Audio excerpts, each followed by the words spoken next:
안녕하십니까. 당신도 할 수 있다. 쇼이캔 TV입니다. 이번 시간에는 지난 시간 부동산 세법, 취득세에 대해서 알아봤죠. 이번에 이제 보유세.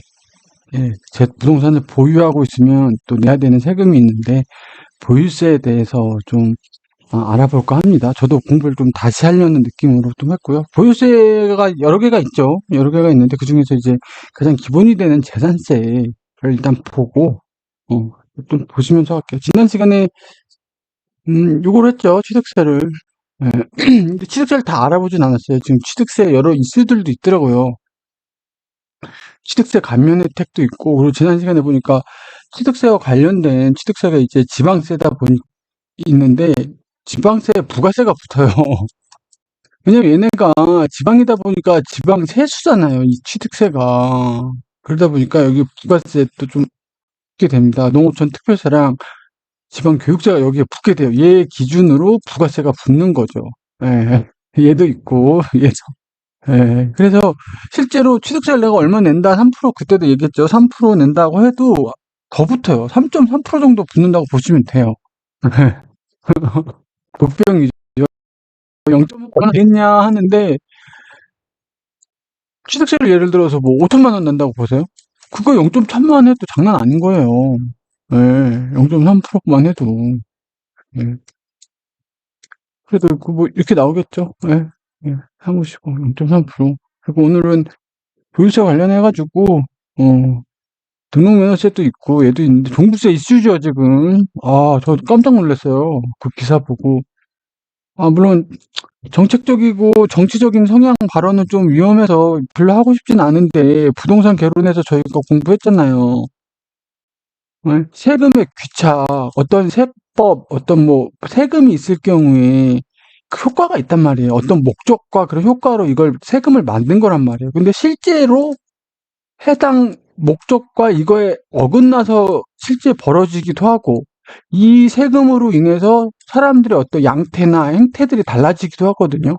한 예로 들면 영국의 그 부자들이 창문이 많으니까 창문을 보고 세금을 매겼는데 창문세라 그래요. 윈도우 텍스라고 해갖고 좋은 집들은 창문이 크죠. 그리고 창문을 없앴어요. 지하에다가 막 호화롭게 꾸며놓고 막 진짜 그런다니까요. 예.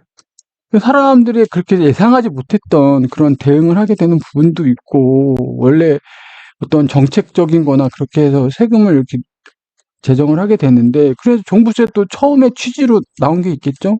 근데 지금 뭐 없앤다고 막 하고 하니까, 뭐 상속세는 이렇게 그 돈에 낮춘다고 하고, 저는 그 정책, 한마디만 할게요. 정책 실장님이 하셨던 얘기 중에 그 멘트가 있어요.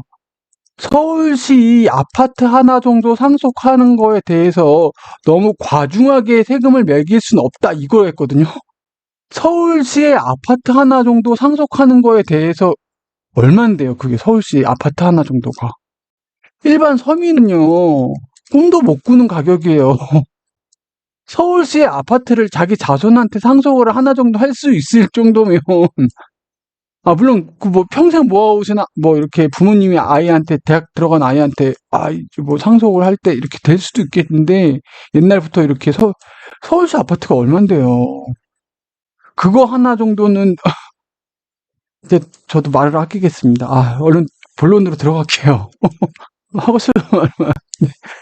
제가 얘기했죠. 저 종부세 때려 맞았죠. 저희 와이프가. 그래서 제가 별명으로 한동안 종부세 내는 여자라고 막 불렀는데 진짜. 그래서 오늘은 재산세를 할 거고, 그래서 지난 시간에 이제 했던 것 중에 좀 추가로 말씀을 드릴 게 있습니다. 지금 취득세 감면은 이제 혜택이 들어가거든요. 소급 적용을 해준대요. 이게 쉽지가 않아요. 이게 세금들은 특히 주택과 관련된 세금들은 워낙 첨예하게 이슈들이 있다 보니까, 왜냐면 그 많은 사람들의 어떤 뭐 실제적인 그런 거에 바로 다이렉트로 영향을 주는 거다 보니까 소급 혜택을 적용을 해준대요.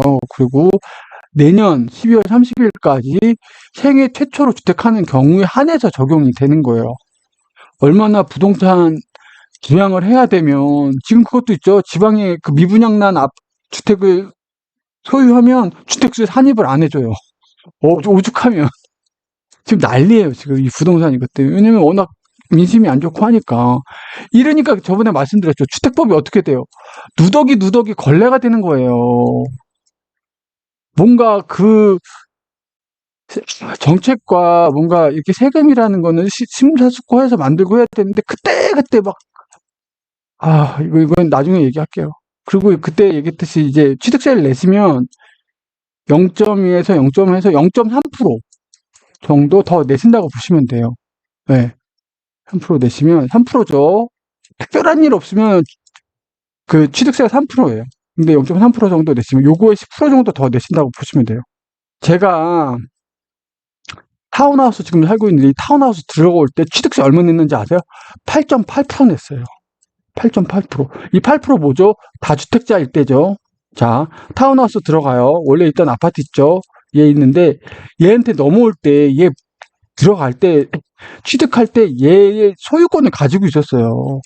안 팔렸어요. 얘가 하락장에 와가지고. 그 집 두 채로 보고 들어온 거예요. 취득세를. 그래서 8%를 매기는데 그 중에 이제 부가세가 이제 8%에 10%죠. 0.8, 8.8%가 붙은 거예요. 취득세가 중과된 거죠. 근데 문제는 뭔 줄 아세요? 제가 그때 시스템 에어컨 제가 막 하자 그랬거든요. 근데 안 했어요. 시스템 에어컨에서 몇 천 붙었잖아요. 그 몇 천 더 붙는 거에 8.8%가 붙었다고 생각해 보세요. 그러니까 여러분 신중하게 보셔야 돼요. 취득세 같은 경우는. 제 케이스도 살짝 얘기했었고 이 얘기를 지난 시간에 좀 빨리 워낙 길게 얘기해도 끝내다 보니까 좀 빠뜨렸던 것 같은데 요거 꼭 챙기셔야 돼요. 요 부분도 꼭 취득세 하시면서 요 부분 꼭 챙기셔야 되고 그리고 오늘은 지방재산세 종부세를 그래서 살지 말지 고민이에요. 해야 될 것 같아요. 왜냐면 한시적으로 모르겠어요. 그건 모르겠어요. 내 피셜은 아니고 그래서 지금 물어죠. 사실상 폐지. 그래서 초고가 주택이나 가액 총합이 일단 다주택 보유자에게는 계속 뭔가 유지한다는 거예요. 근데 이게 얘가 없어지면 이걸 어떻게 유지하겠어요? 재산세 안에서 얘를 적용이 되겠죠. 뭐 항목이 추가가 된다든지 재산세가 그래서 종부세와 재산세가 합쳐진 형태로 나오지 않을까 그렇게 얘기들을 하더라고요. 그래서 상속세율이 원래 60%인데 30%를 인하한다는 거죠. 예. 서울시 아파트 한 채 정도는 상속할 때 부담이 없게 해주겠다? 저는 그 말이 솔직히 좀 와닿진 않아요. 예, 서울시에 있는 아파트 한 채가 네. 넘어가도록 하겠습니다. 근데 재산세 자체는 이슈긴 하는데 뭔가 아파트에 살고 내가 재산이 있으면 계속 내는 세금이에요. 그래서 부담이 클 수는 없어요. 취득세보단. 그렇게 좀 보시면 되는데 그래도 알아두셔야 되는 거고 재산세는 뭐가 중요하냐면 세율이 중요해요. 부동산 중개사 보면 세율이 이게 꼭 나와요. 취득세는 뭐가 중요하다고 그랬죠? 취득 시기가 중요하다고 그랬죠? 왜 이게 기준이 돼서 나오는데, 근데 재산세는 이 세율이 중요해요. 세율이 중요하고, 그리고 이제 납부 시기가 중요해요. 걔는. 예. 그래서 재산세의 정의는 지방세다. 지방세가 돼서 부가세가 붙는다. 얘는 부가세는 지방교육세만 붙어요. 농어촌 특별세는 안 붙고. 취득세보단 하나 빠지죠. 보통 신조하고. 근데 재산세의 특징이 뭐냐면 주택을 따로 봐요. 주택을 아예 빼놨어요. 아예. 과세 대상에서 주택을 따로 빼놨어요. 그래서 주택의 정의가 중요합니다. 재산세에선 주택의 정의가 중요해요. 건축물 안에서 주거용으로 쓰일 때, 아니면 그 건축물 중에 주거용으로 사용되는 부분만 그 부분을 주택으로 보고 주택을 따로 세율을 매겨서 부과를 하고 있어요. 그리고 이만한 예를 들어서 큰 빌딩이 있는데 이 50% 이상을 주거로 쓰고 있잖아요. 오피스텔, 주거용 오피스텔로 쓴다. 그럼 이 건물 전체를 주택으로 본다는 조항이 있어요. 네, 그렇게 보시면 되고 주택은 특이하게 주택이 이렇게 집이 있고 이 여기에 딸려 있는 부수 토지가 있어요. 이게 명시적으로 부수 토지 얼마라고 나오면 문제가 없는데 이게 안 나와 있는 경우에 주택 바닥 면적 있죠. 바닥 면적. 이 바닥 깔고 앉아 있는 면적의 10배를 주택 토지로 본다는 거예요. 그래서 예를 들어서 주택이 100이다. 이거 10배면 1000이죠. 그래서 이 1100에 대해서 주택, 과세 대상으로 잡는다는 거예요. 그래서 재산세에선 주택의 정의가 상당히 중요하다. 이렇게 보시면 될 것 같아요. 그래서 토지를 과세 대상할 땐 주택의 부속 토지는 제외한대요. 왜 그렇죠? 왜 뺄까요? 그쵸? 왜? 주택의 부속 토지, 이 토지는요, 주택에서 다룬다는 거예요. 주택에서. 그러니까 토지 중에서 주택과 딸려있는 부속 토지는 주택이 얘가 낼 때 얘한테 통합해서 합쳐서 낼 거다. 이렇게 보시면 돼요. 그리고 건축물은 주택은 따로 뺐죠. 그러니까 건축물, 시설물, 그 주택 제외하게 돼 있어요. 그리고 선박 항공기. 제발 저 개별과세 해도 좋으니까 좀 냈으면 좋겠네요. 근데 여기서 중요한 게 이 개별과세랑 합산과세라는 개념이 나옵니다. 이걸 좀 한번 보셔야 되는데 얘가 지방세잖아요. 그래서 보시면 개별과세, 주택을 낼 때는 주택 재산세를 낼 때는 개별과세를 해요. 예를 들어서 제가 무슨 신도시에 살아요. 그 신도시에 제가 아파트가 두 채 있다고 해볼게요. 아, 좋죠. A라는 아파트 소유자예요, 소유자. 제가 두 개의 재산을 제가 가지고 있는 거니까. A라는 아파트 10% 그냥 임의로 한 거예요. 진짜 세율 달라요. 그냥 이거는 이렇게 하면 다 보시면 돼요. 그래서 1억을 내고 B라는 아파트도 1억을 내고 이렇게 해서 1억 내고 1억 내면 얼마죠? 2억 내는 거예요. 자, 과세가 어떻게 됐죠? 얘 따로 됐죠. 그쵸? 아예 별개로 본 거예요. 근데 합산 과세를 하는 애들이 있어요. 그 종합부동산세나 양도소득세 애들은 합산을 시켜요. 똑같은데. 똑같은 10억과 10억짜리인데 얘는 1억, 10억에 대해서 10%를 매겨서 1억이 나온 거잖아요. 얘는 어떻게 되면 일단 얘 둘을 합쳐요. 그러면은 10억짜리 똘렁똘렁 개별로 놨던 애가 20억짜리로 덩어리가 커지죠. 세금은 누진세율이기 때문에 이렇게 덩어리가 커지면 어떻게 돼요? 누진세율이 적용돼요. 그래서 10억 언더 이하일 땐 10%가 적용이 되고 10억 이상의 초과분에 대해서는 20%. 이게 누진세죠. 되면 이렇게 세금이 나온다는 거예요. 그래서 두 개 합치면 3억이 나오는 거죠. 개별 과세일 땐 2억인 놈이 합산 과세를 할 때는 3억이 됐죠. 50%가 는 거잖아요. 이건 하나의 예예요, 예. 개별 과세가 합산 과세가 어떻게 됐는지 실제 재산세 세율이 이렇다는 게 아니고 그렇게 된다는 거예요. 그래서 합산 과세, 종합 과세를 하게 되면 뭔가 누진세적으로 더 많은 세금을 내게 하겠다. 이렇게 보시면 돼요. 예. 그래서 지금 재산세는 일단 개별 과세인 거예요. 개별 과세. 그렇게 보시면 될 것 같고 누가 그러면 돈을 재산세를 내야 되나? 사실상 소유자. 네. 이거 중요해요. 재산세는요, 6월 1일 기준이에요. 6월 1일, 매년 6월 1일 기준으로 납세 과세 기준이에요. 그때 누가 소유자냐. 그 기준으로 내는 거예요. 그래서 우리가 아파트 계약을 하죠. 상반기 계약, 하반기 계약한단 말이에요. 언제 그게 또 많겠어요. 여러분들이 집을 산다고 하면 하반기에 사고 싶겠죠. 왜? 7월에 계약을 하고 싶겠죠. 왜? 이 재산세를 누가 내야 되는데 그럼 매도인, 전주인이 내니까. 근데 제가 만약 결혼을 했어요. 꽃피는 제 여자친구랑 결혼을 했어요. 4월에 신부를 만들어주고 싶어. 그래서 이제 신혼집을 알아봤단 말이에요. 그래서 5월에 들어간다고 계약을 했단 말이에요. 그러면은 그 아파트 이 재산세 누가 내야 되죠? 제가 내야 되는 게 맞죠. 왜? 6월 1일 기준으로 제가 사실상 소유자니까. 네, 그렇게 보시면 돼요. 그리고 이게 사실상 소유자가 잘 모른다. 일단 공부상 소유자. 네, 공부상 소유자들 많죠. 등기 등록도 있고 어디에 등록된 사람들. 원래 이거 실제로 부동산 중개사 보면 요 케이스가 되게 많아요.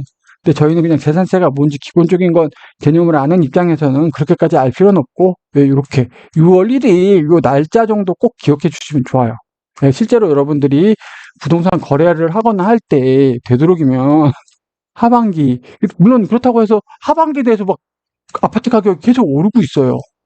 내가 재산세 좀 내기 싫다고 하반기에 들어가는 것보다 상반기 때 빨리 잡는 게 나을 수도 있죠. 왜?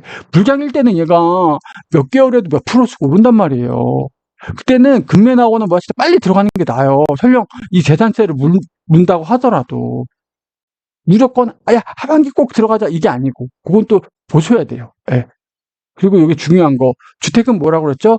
주택용 건물과 불토지를 합쳐서 계산한다고 그랬죠. 근데 이슈가 있을 때가 있어요. 이거는 부동산 중개사 시험 볼 땐 좀 중요해요. 주택과 무주토지가 소유자가 다르대요. 이런 경우가 있나 봐요. 진짜. 근데 나중에 보면 진짜 부동산 케이스 이렇게 보잖아요. 진짜 기기묘묘하고 기발한 케이스들이 진짜 많아요. 왜냐면 이게 집도 막 쪼개고 막 그러거든요. 공동명의 해대고 뭐 누군 뭐 차 들어가고 막 상속도 ABC 나누고 막 진짜 복잡한 경우가 많아요. 그때는 여러분들이 뭐 해보려고 하지 마시고 전문가 부르셔야 돼요. 안 돼요, 그건. 네. 실제로 주택과 부동산 토지가 다를 경우엔 자, 두 개를 합산해서 개별 과세한다 그랬죠. 일단 주택과 토지를 합산해서 이걸 하나로 보고 과세를 내린단 말이에요. 이렇게 매겨졌죠.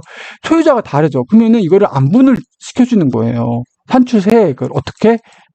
주택의 시가표준액과 부속 토지의 시가표준액 비율로. 예를 들어 주택이 10억이고 부속 토지가 5억이면 이건 옆에서 할게요. 그건 나중에. 여기서 바로 할게요. 요 케이스. 자, 현출세액이 150만 원이 나왔어요. 재산세가. 주택 플러스 부속 토지. 근데 주택의 소유자는 A고요. 그 옆에 이 주택이 부속 토지에 있는 애는 B예요. 이게 형 아우예요. 부모님이 이렇게 상속을 이렇게 해줬어요. 집은 B는 너 저쪽 신도시에 아파트 있지? 그래 너는 그거 살고 있으니까 A한테 주려고 했던 거예요. 근데 B가 섭섭해한 거예요. 아버님, 저도 물론 제가 집이 있긴 하지만 저도 상속받고 싶습니다. 저도 증여받고 싶습니다. 그래? 야, 네 형이 그래도 상속받고 싶다는데 어떻게 해요, 그래도? 그러면 집은 제가 가질게요. 그럼 부속 토지는 제가 상속받을게요. 이렇게 했다고 치면 어떻게, 그래도 150만 원이 나왔다고 보면, 자, 주택은 10억, 부속 토지는 5억이라고 보면 시가표준액이죠. 15분의 10. 누구죠? 주택을 가지고 있는 동생, 부속 토지를 가지고 있는 형은 15분의 5를 150만 원을 나눠서 내는 거예요. 그러면 어떻게 되죠? 150에 3분의 2니까 100만 원을 동생, 주택을 소유한 동생이 내고 150에 3분의 1, 50만 원을 부속 토지를 소유한 형님이 낸다. 이렇게 되는 거죠. 네. 아니 뭐 가끔 형님이 야, 네가 그 집에 살고 있고 그 집의 부속 토지 네가 이용하지 않냐. 재산세 150만 원 실질에 따져서 네가 다 내봐라 이렇게 할 수도 있어요. 그래 동생이 요거 들고 가서 재산세 규정상 이렇게 해야 된다고 따지세요. 아니 뭐 근데 그렇게까지 하면 그렇죠. 형제 사이에. 진짜. 네, 그렇죠. 요거는 실제 이런 케이스가 있을지 모르겠지만 수험에선 중요하니까 한번 봐주시면 좋을 것 같고, 예. 과세표준, 항상 우리가 재산세든 취득세든 항상 알아볼 때 이게 제일 중요하고 기준이 되는 거라고 했죠. 그래서 토지 건축물을 시가표준액의 70%를 곱해줘야 돼요. 예. 주택은요, 60%. 자, 그러면 여기서 말하는 시가표준액이 뭐죠? 이거 취득세 때 배웠어요. 이거죠. 개별 공시지가, 이건 토지. 지가니까 개별 주택 가격, 공동주택 가격. 이거를 시가 표준액이라 그래요. 똑같은 말을 조금씩 바꿔요. 기준가 뭐 이렇게 시가 표준에 공시지가 이렇게 한단 말이에요. 이거 언제 발표하죠? 매년 4월에. 예, 그걸 꼭 잘 보셔야 돼요. 예. 이렇게 해서 그거에 60%를 곱해줘서 재산세의 과세 표준이 된다는 거예요. 과세 표준이 나오면 그 다음에 뭐 하는 거죠? 컨디션에 따라서 세율이 달라지는 거예요. 예, 컨디션에 따라서. 그래서 합산나죠. 주택가액과 부수토지를 합쳐요. 예, 그래서 이거를 0.1부터 0.4까지 매기는데 어떻게 되죠? 이 주택가액과 부수토지를 합친 이 가액이 6천만 원 언더일 땐 0.1을 해주고요.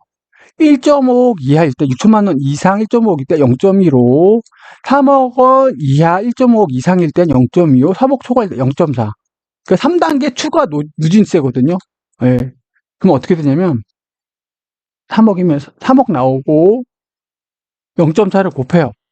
이게 끝나는 게 아니고 공제세액이 있어요. 이 밑에 있는 애들 있죠. 이때 요거를 빼줘야 돼요. 예, 그렇게 해줘서 이거는 이제 산색으로 정해져 있거든요. 그렇게 보시면 돼요. 그러면 여러분들이 기억하셔야 되는 거, 요 숫자 정도 기억해 주시면 돼요. 요 숫자 정도. 근데 보통 요 정도 되지 않을까 싶어요. 예. 이게 주택가액에 여기 6천만 원 이거는 뭐냐면요. 이거예요. 그 시가 표준에 곱하기 60%한 거. 예. 요거 과세 표준이라고 보시면 돼요. 주택가액과 부주택 가액을 합친 거를 60%를 곱해요. 그럼 과세 표준이 나오잖아요. 그게 6천만 원이냐, 1.5억이냐, 3억이냐, 3억 초과냐에 따라 세율이 이렇게 다르다는 거죠. 누진세율이라는 거죠. 그래서 한 요 정도 생각해 주시면 좋을 것 같아요. 그리고 1세대 1주택 특례가 있습니다. 그럼 본인이 1세대 1주택인지를 확인을 하셔야 돼요. 예.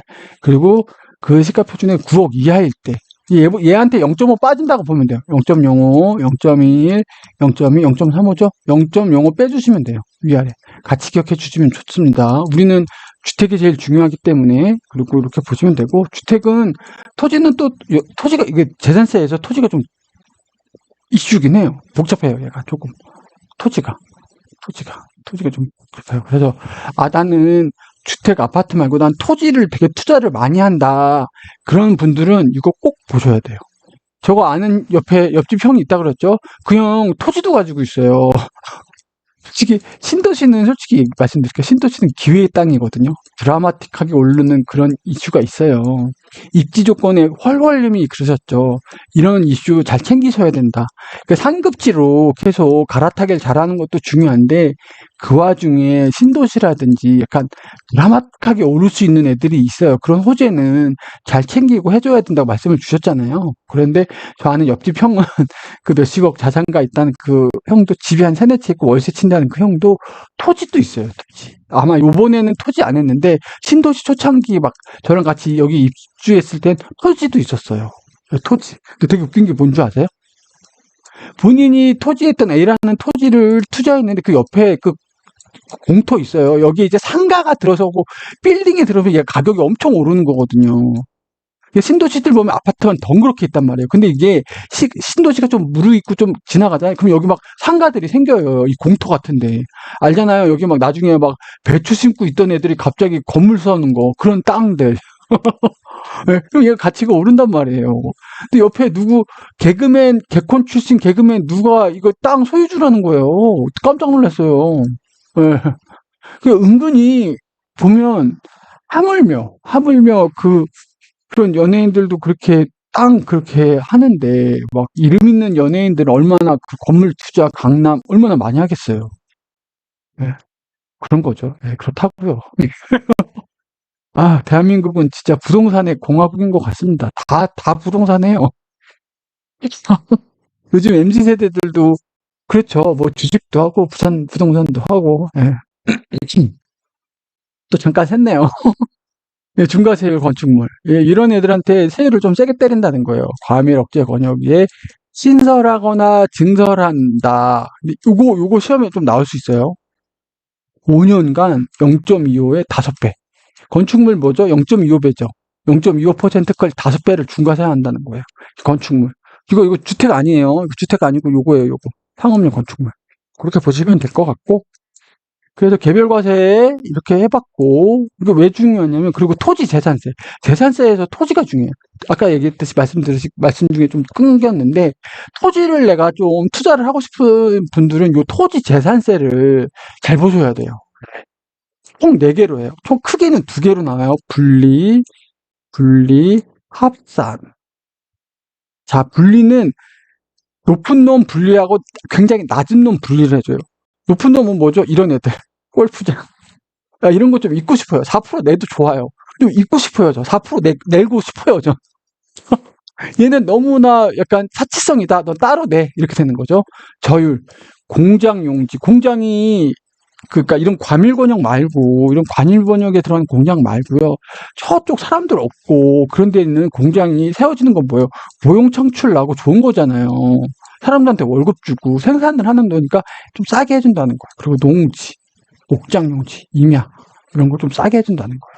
자, 얘네들은 따로 해준다는 거죠. 자, 같은 시, 제가 A라는 시 안에 있어요. 거기에 나대지가 임야가 있어요. 나대지 A가 있고 나대지 B가 있어요. 그러면 이 같은 A라는 시 안에 나대지가 두 개가 있잖아요. 이걸 뭐예요? 합산하는 거예요. 합산. 이거죠. 합산. 재산세는 원래 개별과세라고 했잖아요. 그 개별과세가 뭐일 때? 주택일 때. 주택일 땐 개별인 거예요. 여러분들 이게 헷갈려요. 이게 그래서 문제가 나와요. 왜? 재산세는 개별이랑 합산이랑 섞여 있단 말이에요. 주택은 개별과세예요. 다만 주택은 개별과세인데 다만 뭐만 합쳐요? 주택과 부속토지를 합산할 뿐이에요. 토지는 뭐예요? 얘는 합산이에요. 합산과 분리가 딱 합쳐져 있다요. 그래서 요게 어려워요. 공인중개사 시험에서 그래서 요걸 잘 내요. 헷갈리니까. 왜 그래야 떨어뜨리기도 하고 얘가 재산세 잘 아나 판별을 하니까. 그러니까 이게 같은 A라는 시 안에 나대지 A, B, C가 있으면 그걸 합쳐서 갖고 요렇게 매긴다는 거예요. 자, 영업용 건축물이죠. 그리고 그 부속 토지 땐 이것도 합친다는 거예요. 이렇게 보시면 돼요. 예. 그래서 토지, 부속 토지를 말하는 거 건축물 아니에요. 건축물에 있는 부속 토지예요. 토지니까 헷갈리죠 지금 헷갈리죠. 헷갈려요. 이거 헷갈려요. 토지 같다 건축물 같다 막 헷갈려요. 그래서 재산세가 솔직히 말씀드리면 재산세가 큰돈이라고는 얘기 안 하겠어요. 근데 워낙 양도세라든지 취득세에 비하면 금액이 좀 작게 나와요. 왜? 세율 자체가 0.0 이렇게 나오니까.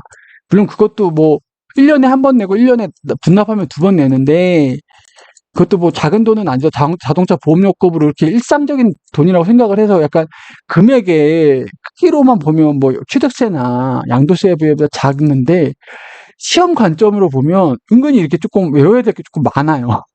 왜? 개별과세, 합생과세라는 개념도 나오고 이게 주택이냐 건축물의 속토지냐 일반 토지냐에 따라서도 또 세율이 달라지고 해가지고 좀 헷갈리고 좀 알아야 될 항목이 좀 많은 거죠. 예. 그래서 좀 재산세가 공부하기 좀 쉽진 않아요. 예. 아까 이거 얘기했죠. 예. 그렇게 보시면 될 것 같고 그래서 재산세에서 이슈 정도는 그렇게 좀 요거 실제 저희가 주택할 때 이슈가 있을까 싶어요. 재산세는 그렇게 이슈가 크진 않아요. 재산세는 요 정도만 챙겨주시면 되고, 예. 예, 일반적인 어떤 뭐 아파트 거래를 한다. 그럼 요 날짜 정도 해서 생각해 주시고, 요거 정도. 그리고 요 세 개만 기억해 주시면 될 것 같아요. 예. 아, 그러면은 약간 어림샘? 이렇게 이런 말 별로 뭐라고 해야 돼? 겐또 때린다 그러죠? 겐또 때릴 때, 나 6월 1일 내가 지금 거래를 7월에 하네. 나 7월에 하니까 나 재산세 안 나겠네. 아니면은 약간 4월, 5월에 할 것 같아.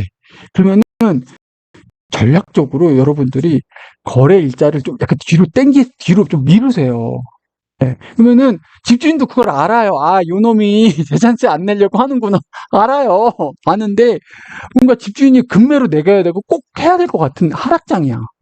하락장이면 빨리 계산을 해야 되잖아요. 그러면 살짝 얘기를 하세요. 뭐 약간 이렇게 재산세 대놓고 재산세 내기 싫으니까 이렇게 하지 말고, 제가 근데 자금을 융통하려면 월급이 좀 들어오고 뭐 하려면 한 7월 좀 돼야 될 것 같은데요? 이렇게 얘기하면 집주인도 알아듣긴 해요. 예. 근데 그 재산세 내는 거 그거 가지고서 마음이 급하잖아요. 예? 빨리 팔아야 되는데, 예?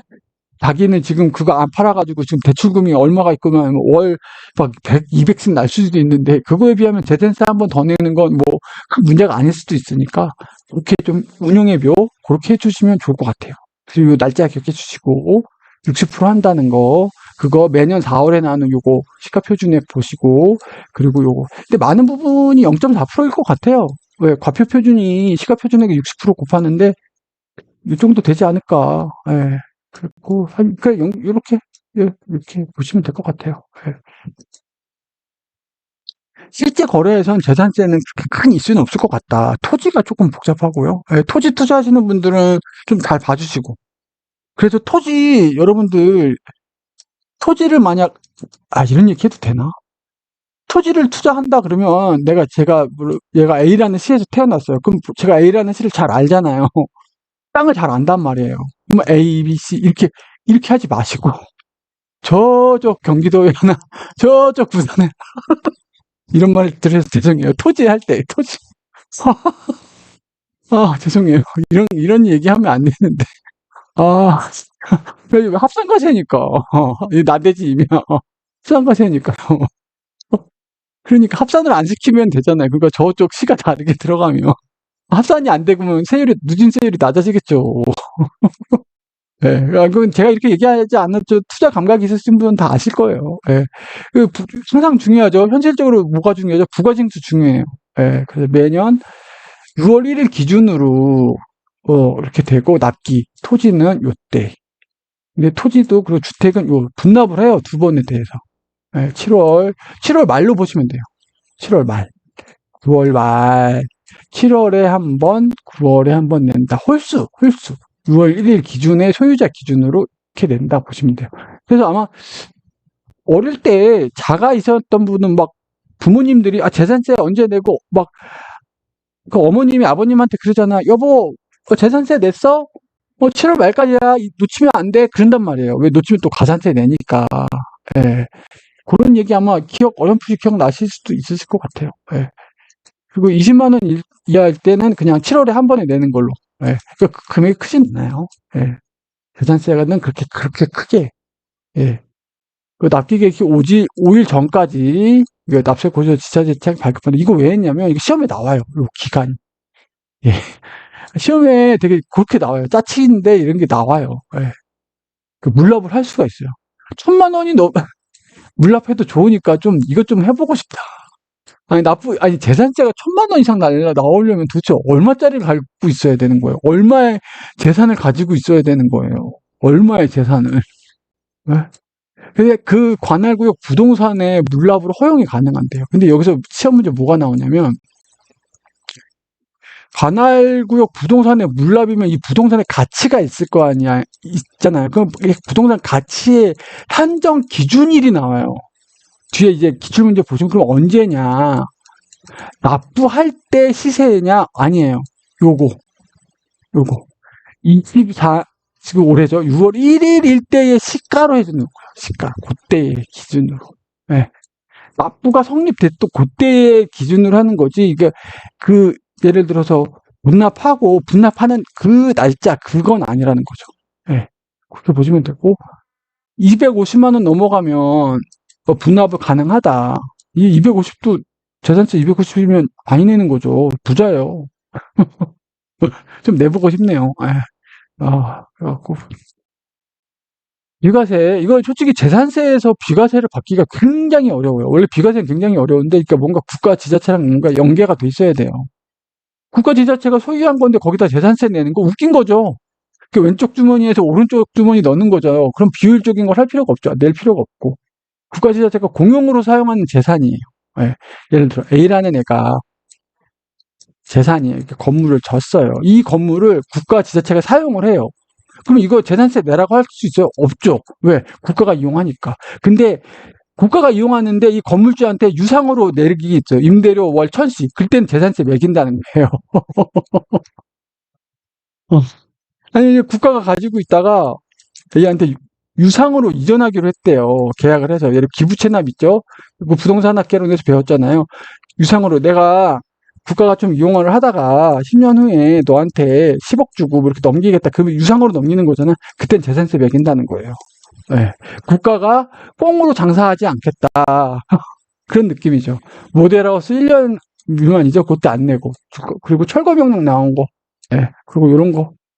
실제적으로 일반인이 재산세를 안 낼 경우는 거의 드물죠. 네, 맞아요.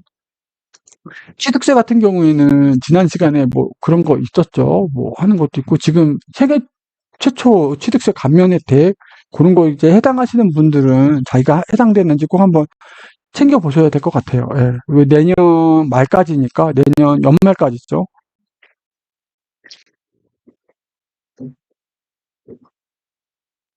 그래서 이렇게 부가징수를 하는데, 느낌이 어떠냐면, 취득세는 그 건물을 살 때 한 번 내잖아요. 양도세도 그 건물을 팔 때 딱 한 번 내잖아요. 일회성이란 말이에요. 재산세는 뭐예요? 보통 집을 한 번 하면 못해도 2년, 3년 산단 말이에요. 예. 뭐 전세권자는 아니죠. 그쵸? 아니, 못해도 5년, 10년 살아요. 아무리 그래도 내 집에서 산다 그러면. 그쵸? 그리고 설령 집에 살지 않고 전세를 쳐도 오래 갖고 있단 말이에요. 그러니까 일상 속의 세금인 거예요. 일상 속의 자동차 보험료 같은 느낌. 저는 이거 보면서 재산세가 자동차 보험료 느낌이다라는 느낌을 받았어요. 그러니까 얘를 과중하게 매기면 돼요? 안 돼? 안 되는 거예요. 약간 이용료 개념 같이 그렇게 해주시면 좋을 것 같아요. 근데 얘가 작년에 50만 원 내던 애가 갑자기 집값이 막 뛴 거예요. 이 재산이 막 물량이 막 와가지고 5억이었던 애가 2배 막 10억 돼서 야 너 부동산으로 수지 잡았지? 너 재산 많이 늘었네? 재산세 너 더 내라. 이게 좀 왜 이거 뭐죠? 재산세는 약간 부자나 가난한 사람이나 누구나 약간 서민의 일상적인 세금이라는 거예요. 일상이라는 건 뭐죠? 너무 이렇게 낙폭이 크면 플럭추에이션이 크면 안 돼요. 이건 세금이 그래서 중요해요. 저는 이 세부담을 보면서 아 정말 잘 만들었다고 생각을 했어요. 세금은 이래야 돼요, 여러분. 일상 속에 스며든 이 세금들은요 갑자기 오르면 안 돼요. 왜 우리 월급이 갑자기 안 오르잖아요. 근데 재산세 이렇게 2번 내는 거 염두를 하고 있단 말이에요. 근데 갑자기 튀어봐요. 그 서민에게는 부담일 수 있단 말이에요. 그러니까 이게 세부담의 상한이라는 걸 만들어 놨어요. 물량가치 5억이었던 아파트 이게 제 재산이죠. 얘가 10억이 됐어요. 딱 그냥 어림산 보면 재산세 얼마 내야 돼요? 5억짜리가 10억 됐으니까 2배 더 내야 될 것 같죠? 그렇죠. 산술적으로는 그렇죠. 근데 그렇게까지는 내지 않게 해준다는 거예요. 왜? 너무나 갑자기 오르면 부담이 된다. 급격한 상승을 방지하고다. 재산세 부담이. 요거 참 좋은 취지죠. 진짜 좋은 취지예요. 저는 이런 조항이 정말 많이 생겨야 된다고 봐요. 정말. 진짜 얼마나 그 세금 하나 만들려면 얼마나 디테일하고 이게 생겼을 때 사람들한테 미칠 영향이 어떻고 다 고려를 해봐야 되는 거예요. 진짜. 손가락 뒤집듯이 막 그렇게 하면 안 된다고요. 물론 세금이 없는 게 제일 좋은 세금이에요. 죄송해요. 세금이 없는 게 제일 좋은 세금일 수 있는데, 근데 그렇게 냅두면 콜드 블러드라고 그러죠. 차가운 자본주의 사회에서는 약자를 보호해주지 못한다는 말이에요.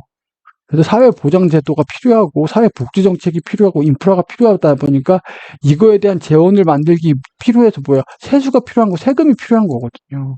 이게 돌아가서. 그래서 저는 유럽형 너무 세금을 복지국가도 좀 문제고 미국같이 막 너무 그렇게 해서 되는 것도 좀 조심하고 밸런스는 이루어야 된다고 보긴 해요. 또 이상한 데로 빠졌네요. 세부담하면서 이상한 얘기하고 있죠. 아, 나 죽겠네. 주택 외는 그냥 50% 내에서 예를 들어서 50만 원 냈잖아요. 50만 원에 50%는 25만 원, 75만 원 넘게 못 낸다는 거예요. 예를 들어서 제가 22년에 50% 냈어요. 50만 원 냈어요. 그 23년에는 이 재산이 아무리 많이 올라도 15만 원 이상은 내지 않게 해준다는 거예요. 50% 이상은. 이걸 커팅, 그러니까 캡을 씌워 넣는 거죠. 하드 캡을 위에다가 딱 위에다가. 그렇게 보시면 좋을 것 같고 주택 같은 경우에는 사람들이 더 민감하단 말이에요. 그래서 이거를 더 높게나 잡아놨어요. 캡을 5%, 30%, 50%보다 더 낮죠? 예, 그렇죠? 예. 그리고 공시가격, 군수상의 금액 기준으로 3억 이하일 땐 5%, 5% 이상 설령 넘더라도 5%, 플러스 5%까지만 받겠다는 거예요. 50만 원이면 얼마야죠? 52.5만 원을 받겠다는 거죠. 자, 그리고 요일 때는요. 55만 원까지 받겠다는 거죠. 얘는 65만 원까지 받겠다는 거죠. 예. 이게 더 산출적으로 하면 훨씬 재산세 과세표준 기준으로 하면 더 내야 되지만 세부담의 상한을 줘가지고 이렇게 요만큼만 징수를 하겠다라는 거죠. 예. 그래서 요거 예를 한번 보시면 22년에 아파트 시가표준액 5억이었어요. 5억이었죠. 60% 곱해줘야 되죠. 주택 시가표준액의 60% 주는 게 이게 뭐예요? 이게 과세표준이죠. 이게 과세표준이에요. 이게 얼마죠? 3억 됐죠? 3억일 때 재산세 세율 얼마죠? 0.25입니다. 지금 안 해오셨어도 돼요. 지금 안 해오셨어도 되는데 그 0.25 곱해죠? 그 납부세액 얼마예요? 75만 원이죠. 그렇죠? 75만 원. 근데 누진 공제 해준다고 그랬죠. 왜? 0.25조는 0.1, 0.15 요 구간의 거를 공제를 해줘야 돼요. 네, 공제를 해주면 55만 원을 냈어요. 22년에 얘가 55만 원을 냈어요. 근데 얘가 수지를 잡은 거예요. 얘가 얼마 됐죠? 10억 됐어요. 물장 와가지고. 꿈의 실현이죠. 이게 부동산이에요. 이게 부동산. 죄송해요. 실제로 제 두 번째 살았던 아파트가 소유권 TV 인증 보면 보시면 알겠죠. 4.2억짜리가 얼마 됐다고 그래서 11억 됐어요. 11억. 미쳤죠. 미쳤어요, 진짜. 6.8억이 올랐어요. 아니, 5.8억이 올랐어요. 5.8억. 5.8억. 평생 모아도 5.8억 못 모아요, 여러분. 직장 생활 진짜 쉽지 않아요. 월급쟁이라. 그렇게 올랐었어요. 그런 케이스가 있다는 거예요. 왜? 왜? 10억 됐죠. 공룡가치 비율 얘 어땠죠? 얘 3억이었는데, 얘 얼마 됐죠? 딱 6억 됐죠? 6억 됐으면 세율기간 어떻게 되죠? 0.4 되죠? 자, 240만 원 곱해줬죠? 6억에 0.4. 근데 누진공제 있죠? 0.4 세율 밑에까지 있는 그 누진세를 공제를 해줬어요. 얘 117만 원 나왔죠. 자, 55만 원 내던 애가 117만 원을 내게 됐어요. 얼마가 뛰었어요? 네, 엄청 늦죠. 근데 저는요, 제가 살던 이 아파트가 이 정도 올랐잖아요. 이거 내도 저는 기쁠 것 같아요. 저는 이거 세부담 상환 안 해줘도 이거 내도 기쁠 것 같아요. 이게 이렇게 늘었잖아요. 아, 죄송해요. 너무 몰입을 했네요. 이렇게 내야 되는데, 이렇게, 원래는 이렇게 내야 되는 게 맞는데, 세부담 상환을 고려를 해줘서, 55만 원에 얘가 지금 얼마 됐죠? 지금 이거 6억 초과 됐죠? 지금. 세부담. 네, 6억 초과 된 거잖아요. 6억이잖아요, 6억. 네. 그래서 얘의 130%, 55만 원에 130% 곱한 거 있죠. 랑 117만 원 봤을 때 얘가 당연히 더 작죠. 근데 71만 5천 원을 내게 해준다는 거예요. 물론 55만 원에서 71만 원 내는 것도 많이 내는 거긴 하죠. 상승폭으로 치면. 근데 물론 117만 원 내는 것보다도 훨씬 싼 거 맞아요. 맞아요. 그래서 요 세부담의 상환은 한번 보시면 좋을 것 같고, 이거는 국가에서 알아서 챙겨주는 부분이에요. 에, 너 진짜 돈 많이 벌었네. 근데 우리 이런 제도가 있으니까 그만큼 재산세를 많이 내주진 않아. 근데 이게 웃긴 게 뭐냐면, 자, 세부담의 상환을 해줬어요, 재산세를. 그쵸? 세금을 좀 덜 내게 하자는 거잖아요. 그쵸? 걱정하실 필요 없어요. 국가 걱정하실 필요 없어요. 국가 그렇게 허락하지 않아요. 국가가 가장 치밀한 부분이 어디예요? 세금 내는 거예요. 자, 이렇게 10억 올랐죠. 얘 어디서 뜯기죠? 뜯긴다는 표현 안 할게요. 어디서 이제 내게 되죠? 할 때, 양도세. 걱정 마세요. 양도세에서 받아가면 돼요. 그렇게 국가가 세금에 있어서 그렇게 허술하지 않습니다. 어떻게든 받아나게 가죠. 조삼모사처럼 받아가요. 재산세에서 안 받아가서 오히려 재산세에서 덜 받아가는 게 낫죠. 왜? 양도세에서 많이 받아가니까. 양도세에서 이만큼 받아가잖아요. 얼마? 양도 차액 5억에 더 받아간다고요. 5억에 대해서. 5억에 대해서 받아간다고요. 더 큰 돈이 들어와요. 더 큰 돈이. 이거 지금 120만 원이죠? 120만 원 조금 덜 받는다고 허허허 웃을 거예요. 왜? 양도세가 5억이 나왔잖아요. 5억에서 5억 올랐으니까 여기가 얼마인데요, 이게 세율이. 몇 천만 원이에요. 네? 더 크게 받아간다고요, 양도세에서. 그래도 없는 것보단 낫죠. 그래도 없는 것보단 나으니까. 아, 이거 너무 이렇게 국가에 대해서 이렇게 나쁘게 얘기하면 안 되는데. 그래서 얘도 재산세도 지방세잖아요. 그래서 재산세의 20%를 지방교육세로 내요. 이렇게 보시면 됩니다. 아, 그리고 마지막으로, 이게 세금인데 이렇게 웃으면서 하면서 웃을 수 있다는 게 참, 이게 제가 좋아서 웃는 게 아니에요.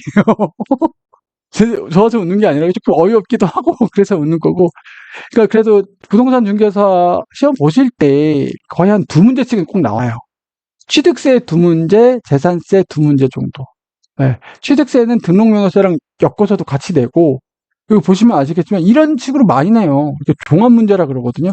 재산세에 대해서 틀린 거, 그럼 재산세 아까 얘기했죠. 1번부터 7번까지 다 알아야 돼요. 네. 1번부터 7번까지 다 알아야 돼요. 예. 그래 놓고 이 1번부터 7번까지 내용을 다 아는지 그중에 이렇게 말을 살짝씩 바꿔요. 이게 세법에서 문제 나온 제일 대표적인 유형. 그렇죠. 표준세율 나오죠. 재산세에서 되게 자주 나와요. 취득세는 뭐죠? 취득식이 중요하다고 그랬죠. 그리고 취득세 전체를 묻는 무형, 그 두 가지 유형으로 나죠. 재산세는 뭐냐? 재산세의 요건을 물어보는 거, 종합 문제로 한 문제 유형 나오고 뭐요? 표준세율 물어보는 거 나와요. 왜? 재산세에서는요, 표준세율이 좀 복잡하고 물어볼 게 많기 때문이에요. 네. 그래서 요거 한번 아마 부동산 중개사 준비하시는 분들은 재산세 요 표준세율 부분 좀 잘 보시면 돼요. 이거 한번 읽어보시면 되고 3년간 아니에요. 당해년이에요. 당해년. 네, 이거 가감. 탄력세율이라고 그랬죠. 취득세도 탄력세율이죠. 지자체장이 표준세율 기준으로 플라 마이너스 50%를 가감할 수 있어요. 근데 그 기간은요, 당해일 경우에요. 3년간 아니에요. 자, 이거랑 CF. 중과세율. 재산세 중과세율 보셨죠? 건축물. 몇 년이죠? 몇 년이죠? 5배를 몇 년 해야죠? 5년간, 55예요. 55. 건축물일 때예요. 헷갈리시면 안 돼요. 이거 일반 사람들은 뭐 그냥 이거 보실 일은 없는데 혹시 부동산 중개사 준비하시는 분들은 이거 좀 잘 보시면 될 것 같고. 예. 납기 시기 7월 말, 9월 말 20만 원 이하인 경우에는 9월이에요? 아니죠. 7월에 내는 거예요. 이렇게 내요. 이렇게 내요. 이 밑에 거는 이제 다 맞는 내용이고. 예. 굉장히 꼼꼼하게 아셔야 돼요. 그리고 주거용과 주거 외 용도 겸할 때. 그죠? 이거 주택의 정의 중요하다고 그랬죠. 주택의 정의. 재산세에서 이거 중요하다고 그랬죠. 주택의 정의. 이거 묻는 문제예요, 이거. 예. 60%인 경우 주택으로 본다. 주거용으로 사용되는 부분 주택으로 맞죠. 명백하지 않은 부속 토지 얼마라고 그랬죠? 주택 바닥 면적. 연면적 아니고 바닥 면적입니다. 이거 바꿀 수가 있어요. 10배. 기억하셔야 돼요. 그리고 틀린 거. 이거 전체적으로 묻는 종합 문제 스타일. 예. 1년 이상 공용으로 사용하는 소유권 유상 이전하면 뭐예요? 재산세 내요, 안 내요?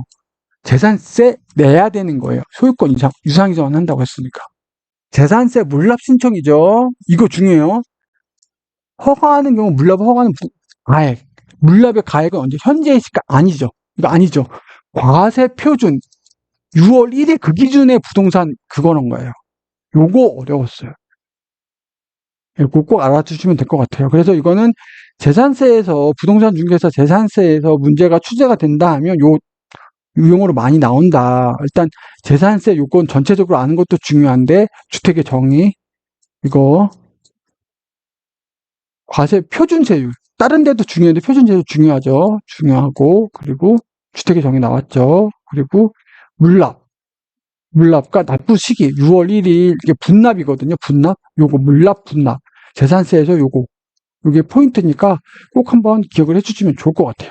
예. 그래서 재산세는 막 그렇게 어렵고 그러진 않아요. 그렇게 않고 다음 시간에는 이제 보유 단계에서 이제 요거 종부세를 할까 말까 좀 고민인데 그래도 해야 될 것 같아요. 옵션에만 해도. 근데 설령 종부세가 명목적으로는 없어져도 아까 얘기했죠. 그 대통령실에서 이건 살아남는다고 했잖아요. 예, 이거는. 예. 그래서 이 조항이 재산세 안으로 한두 조항 해서 좀 개편돼서 들어가지 않을까 싶어요. 다시 한번 얘기지만 정책 실장님이 말씀하셨던 서울시 아파트 한 채 정도 상속하는 거는 부담 없이 해야 되지 않겠냐. 저는 그 기사 내용의 이 멘트가 서울시 아파트 한 채 정도는 부담 없이 상속해야 된다? 서울시 아파트가 지금 얼만데요? 그 일반인이 서울시 아파트를 제가 긴 할 말 하니겠습니다. 예. 하고요. 예, 그래서 다음엔 요거 할 것 같고요. 등록면허제도 그래서 등록면허제는 얘랑 같이 나온다고 그랬죠. 같이 보고 그렇게 할 것 같고. 그 다음에 양도세. 양도세가 이게 좀 양이 많아요. 제일 첨예하죠. 그리고 우리의 꿈. 그렇게 진행이 될 것 같고요. 예. 책을 지금 하나 읽고 있는 게 있는데, 그게 또, 그래도 대동강 코너로 또 영상 올릴 수 있도록 준비하겠습니다. 예. 부동산 관련 세금, 지금 뭐 취득세도 있고, 저도 다시 리마인드 하는 마음으로 보고 있는데, 그냥 핵심 숫자 위주로 기억을 해주시면 될 것 같아요. 예. 뭐 3%, 뭐 60일, 뭐 이렇게 하듯이 얘도 뭐 0.4%, 6월 1일, 이런 식으로 크게 굵직굵직하게. 그리고 실제로 제가 막 취득하거나 뭐 할 때는 좀 꼼꼼하게 따져보시긴 해야 돼요. 지금 이걸로 뭐, 왜냐면 개인마다 부동산의 컨디션이 다 달라요. 다주택자냐, 얘가 조정지역에 있는 애냐. 그래서 여러분들 진짜 꼼꼼하게 하시면 세무사 찾아가 보시는 게 중요하고, 아니면 여러분들이 정말 내가 제대로 하겠다. 엑셀 띄우세요, 엑셀. 엑셀 띄우셔가지고, 이 요건 있죠. 아까 얘기했던. 이 요건을 다 적어보세요. A라는 아파트, 쭉. B라는 아파트, 쭉. 그래서 취득세 얼마, 얼마, 얼마. 그러면 세무사가 계산하는 거랑 크게 다르지 않게 여러분들이 계산하셔도 구하실 수 있어요. 빠뜨린 거 없는지 보시는지 제대로. 근데 내가 그냥 어림삼을 해보겠다. 내가 어떤 부동산의 어떤 흐름에서 지금 세금들이 부동산 관련된 세금들이 어떻게 되는지 지금 기사도 나오고 있잖아요. 이런 기사도 나오고 이 정도의 기사를 알아들으려면 여러분들이 기본 지식은 있어야 될 거 아니에요. 부동산과 관련된 거. 3%, 뭐 조정지역 얼마, 60일. 이거는 알아야 이 기사를 보실 수가 있죠. 그 정도로 생각을 하시면 될 것 같아요. 예. 약간 상식 수준의 약간 부동산 세금에 대한 어떤 그런 기본 지식 그렇게 보시면 됐고, 그리고 누누이 얘기하지만 저희 주택법 관련된 세금은 매년 달라집니다.